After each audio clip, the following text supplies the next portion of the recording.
निवेदन और यहाँ सभागार में उपस्थित सभी बंधुओं, आज हम सभी लोग विभिन्न संगठनों के लोग जिन विषयों पर यहाँ उपस्थित हुए हैं, मेरा मानना है कि जब हम लोग यहाँ से जाएं तो हमें कहीं ना कहीं अपने अपने स्थान पर ये तीनों बिंदुओं पर न केवल विचार करना चाहिए, बल्कि जिन जिन संगठनों से हम लोग ताल्लुक रखते हैं, हमारा प्रयास हो कि अपने अपने क्षेत्र में, अपने अपने शहर, अपने प्रदेश में जाकर हमें इन आवाज़ों को उठाना आवश्यक है। हम सभी की मूल मांग है कि जातिगत जनगणना होनी चाहिए। एक लंबे समय से हम इसके लिए लड़ाई लड़ रहे हैं और ये हम सभी की बड़ी विडंबना है कि इस देश में जब जनगणना होती है तो जानवरों की जनगणना हो सकती है, कुत्ते बिल्लियों की जनगणना हो सकती है, लेकिन पिछड़े वर्गों की और आरक्षित वर्गों की जनगणना नहीं होती है। आज जो सरकारें इतने सालों तक रही, मैं आपको अपना परिचय छोटा सा देना चाहती हूँ कि जब 73वां और 74वां संविधान संशोधन लागू हुआ और राजीव जी ने उसमें आरक्षण का प्रावधान किया, तो एक पिछड़े वर्ग की महिला होने के नाते मुझे भोपाल जैसी सीट पर चुनाव लड़ने का मौका मिला। और यदि आरक्षण ना होता, यदि और भोपाल जैसे महानगर की सीट पिछड़े वर्ग की महिला के लिए आरक्षित ना होती, तो मुझे कभी भी ये मौका नहीं मिल सकता था। इसलिए आज आवश्यक है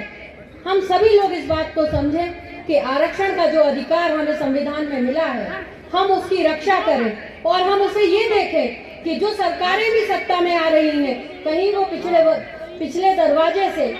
उस रास्ते को खत्म करने का प्रयास तो नहीं कर रही जो रास्ता हमें संविधान के माध्यम से आदरणीय बाबा साहब ने उपलब्ध कराया है। एक ये साजिश हो रही है, आप देखिए जगह जगह पर सरकारें निजीकरण की ओर बढ़ रही हैं। आप देखिए सरकारों में एकल पद निकाले जा रहे हैं। आप देखिए कि सरकारों में जो नौकरियां जिसमें हमारी अधिकारिता हो सकती थी, उन्हें कहीं ना कहीं आउटसोर्सिंग के माध्यम से आरक्षण की व्यवस्था को पिछले दरवाजे से समाप्त करने का प्रयास किया जा रहा है। मुझे चूंकि बहुत थोड़ा सा समय दिया है, इसी में मैं ये आपसे निवेदन करना चाहती हूँ कि आज यहाँ से जो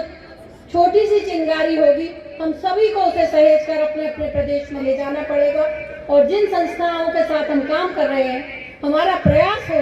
कि हम उन संस्थाओं के माध्यम से इस चिंगारी को बुझने ना दें, क्योंकि यदि हम अपनी अधिकारिता के लिए नहीं लड़े तो यकीन मानिए आगे आने वाले समय में जब हमारी पीढ़ियां आएंगी तो वो हमसे प्रश्न करेगी कि जब हम सबकी अधिकारिता समाप्त कर रही थी तो आप लोग मौन क्यों थे। सामाजिक समरसता जो पहले हमारे देश की एक धरोहर हुआ करती थी, मैं आपको याद दिलाना चाहती हूँ इतिहास के धरोहर में आप जब गूगल करके देखेंगे तो जब विदेशी आक्रमण हमारे यहाँ होना प्रारंभ किए, तब एक इतिहासकार ने उसका अवलोकन किया था और उसने कहा था जब तक इस देश की सांस्कृतिक समरसता को छिन्न भिन्न नहीं किया जाएगा, समाप्त नहीं किया जाएगा, तब तक कोई भी विदेशी आक्रांता इस देश पर कब्जा नहीं कर सकता। और इस बात को विदेशियों ने समझा था और हमारे ताने बाने को इस तरह से छिन्न भिन्न किया कि आज तक हम अपने देश में ही अपने अधिकारों के लिए लड़ रहे हैं। मेरा आप सबसे निवेदन है, आरक्षित वर्ग के लोग अपनी अपनी जगह पर सभी को एक होना पड़ेगा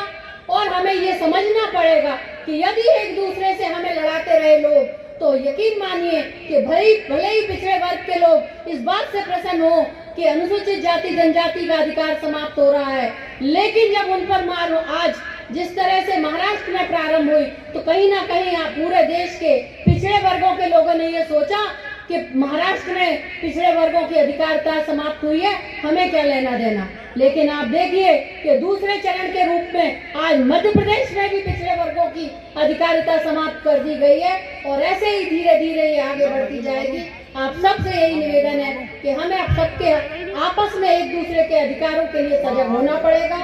एक दूसरे के अधिकारों पर हम कहीं भी कुठाराघात नहीं कर रहे, लेकिन जिसका हिस्सा जो है उसे वो हिस्सा मिलना चाहिए। आप सबका बहुत बहुत धन्यवाद। जय हिंद।